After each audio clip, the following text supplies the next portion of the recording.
Hello everyone and welcome back to MMA Lad. In today's news, Ilia Topuria claims Islam Makhachev and Charles Oliveira are afraid to fight him. Ilia Topuria is calling out the top contenders in the lightweight division, and he's not holding back. In a recent interview, the undefeated featherweight champion made it clear that he believes both Islam Makhachev and Charles Oliveira are afraid to fight him. I'm preparing for Islam Makhachev. All my training is really focused on Islam or Charles. So, I have these two opponents on my mind. Neither of them seems to be there. Ilia Topuria is making it clear that he's been laser-focused on a future showdown with one of them. According to Ilia, both Makhachev and Oliveira have been making excuses to avoid a fight with him. They said that I'm small and they don't want to fight me. Then they said that I haven't done enough. These are symptoms of fear. But it's normal, I would be afraid too. Despite these doubts, Topuria remains confident that he will prove he's the best in the world when he eventually gets the opportunity. Could we see him challenge for the lightweight title soon? Big fight announcements. Some major shakeups have been made to upcoming UFC events. The highly anticipated Marlon Chito Vera vs Mario Bautista fight has been moved from UFC Des Moines to UFC 316. Bruno Silva will now face Joshua Van at UFC 316. Silva is coming off a tough third-round TKO loss to Manel Kape in December, while Van is riding a 3-fight win streak, his most recent victory being against Ray Sariuya at UFC 313. The new additions make UFC 316 even more exciting. Who do you think takes the win? Raul Rosas Jr. confident he finishes Vince Morales. Raul Rosas Jr. is heading into his fight against Vince Morales with supreme confidence, fully expecting to secure a dominant finish.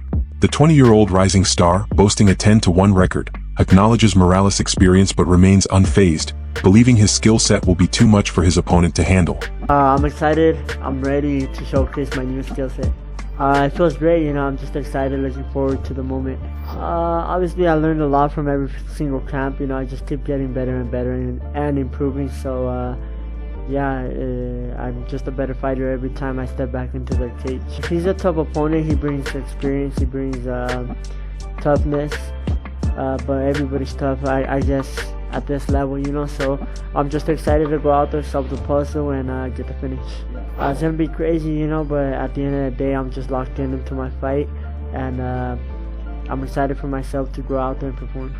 Just the same, I'm just enjoying the process, I'm on my way to becoming a champion, God willing, so I'm enjoying every single bit of step of this road, Do you think Raul Rosas Jr. will secure yet another win? Kamaru Usman confident in a potential fight against Sean Brady. Former UFC welterweight champion Kamaru Usman is eyeing a fight against Sean Brady and believes his style would completely neutralize Brady's game. Discussing the fight, Usman made an interesting comparison to his past rivalry with Colby Covington. That's a good point, Henry, because when you look at styles and the way that fights work, myself and Colby Covington, what did everyone say? Oh, they're both wrestlers. Oh, they're both economical fighters, and they're both this, and you saw what that turned out to be. All right, we cancel each other out. We ain't even try to grapple. Let's bang it out. Pause. And so, hey, this has the potential to be one of those fights. I like Sean Brady. I like the way he approaches the game, and of course, he's training with Dean Thomas now, so that even adds an extra element to the game. So I like them both, but I want to keep that streak of beating all of Dean Thomas's guys. Hey, I done whooped at least 3 of his guys, So I want to keep that streak going. Hey, Kamaru Usman gets the job done by being Kamaru Usman. It doesn't matter if I'm fighting a southpaw, an orthodox. That might be on the way into the fight, but. Just me being me, I always said it. I'm the perfect hybrid to where I'll nullify any style, okay. And I'll give him it doesn't matter. I'm ambidextrous with the work. I can give it to him with the left or the right hand, the left stance or the right stance. Yeah. Usman showed respect for Brady, but also sees him as just another opponent to overcome. Is Usman gearing up for another run at the title? And do you think he would easily win against Sean Brady? And before we continue, make sure to leave a like to support the channel. Colby Covington fires back at Michael Venom Page. Michael Venom Page has his sights set on Colby Covington, and it seems the feeling is mutual. During a fan Q&A over the weekend, MVP didn't hold back saying, "I don't know if that last fight worried a few people, but everyone seems a bit silent. There's many names out there. I think me and Usman would be a good fight. I want to punch Colby in his face for some reason. I don't know why. I'm hoping for a repeat of a jumping knee to the face. You all saw how that went. So I'm hoping that way. I'm hoping for 2 more big fights this year. If I get to punch Colby in the face and then get somebody else that's ranked in the top 10, top 5, then that's a good year. Colby, never one to stay quiet, responded immediately. He completely dismissed MVP's most recent unanimous decision win over Shara Bullet and even brought up MVP's brutal KO loss to Douglas Lima in 2019. I didn't pay attention to it.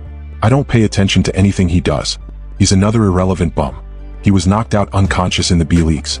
You've never seen me laying unconscious in the UFC octagon, fighting the best fighters in the world for the last decade straight. So there's no truth to that. He's not a good fighter and he beat some one-eyed glassy dude. Like, come on. There's no honor in beating a one-eyed guy. Covington then doubled down on his confidence, saying if the fight happens, he'll completely dominate MVP. If it's a 5-round fight, I'm taking the life out of him. I'm going to take him down, I'm going to drown him, and I'm going to punch a hole through his face. I don't like it when people say mean things about me. So if the fight happens and that's what the UFC wants, then let's do it. But he's another guy that's just not interesting. He has no charisma, he doesn't draw anything. Covington versus MVP, would you want to see it? And who do you think wins? Daniel Cormier warns Tom Aspinall about Jon Jones. Former UFC double champ Daniel Cormier had some words of warning for Tom Aspinall, who has been dominant in the heavyweight division. Aspinall has won 6 of his last fights, all by first-round finishes. But DC is questioning what will happen if he faces Jon Jones in a 5-round war. Jon Jones is very mean. He's durable. He's hard to fight. And Tom Aspinall is going to find that out. Cormier went on to explain that the real challenge for Aspinall will be if he doesn't get the early finish. Yes, chill, I love the duck, I love all the fun, I love all that. But at the end of the day, when you get in there with that dude, don't start rethinking things. Because if you start rethinking things in there with that dude, he's going to run right through you. You cannot start going, hey man, it's a little harder than I thought. Because he is going to put it on you.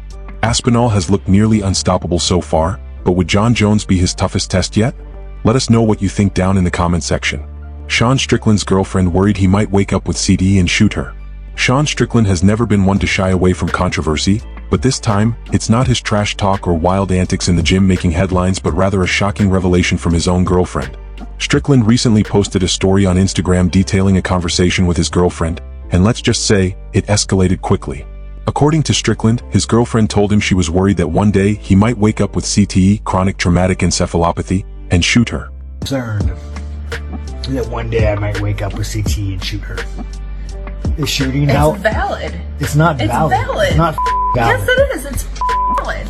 So you truly believe that one day I could wake up because brain trauma and murder you? Are you kidding? Stranger things have happened. You are babe. No. Do you have a specific caliber you'd like to be off with? Make it quick. Be a good shot. Make it quick, you guys. One day when I wake up with CTE, I'm gonna have to make it real quick. Now, this entire exchange was obviously meant to be dark humor, something Strickland is no stranger to. But given the very real concerns around brain damage in MMA fighters, some fans didn't find it funny at all. Many took to social media to call out Strickland, saying that CTE is no joke, while others saw it as just another instance of Strickland being himself. Regardless of where you stand on the joke, it does raise a serious point. Fighters take incredible amounts of damage throughout their careers, and CTE is a real issue in combat sports. Strickland, with his aggressive, high-volume striking style, has been in some absolute wars, and it's not crazy to think about the long-term impact. As we wrap it up, what do you guys think about Ilia Topuria's claim that Islam and Charles are afraid? Who do you think wins? Tom Aspinall or Jon Jones? And do you want to see Colby Covington versus MVP? Let us know what you think by leaving a comment down in the comment section. And if you enjoyed the updates, be sure to smash that like button and be sure to subscribe to MMA Lad for daily MMA news. Thanks for watching, guys. See you in the next one.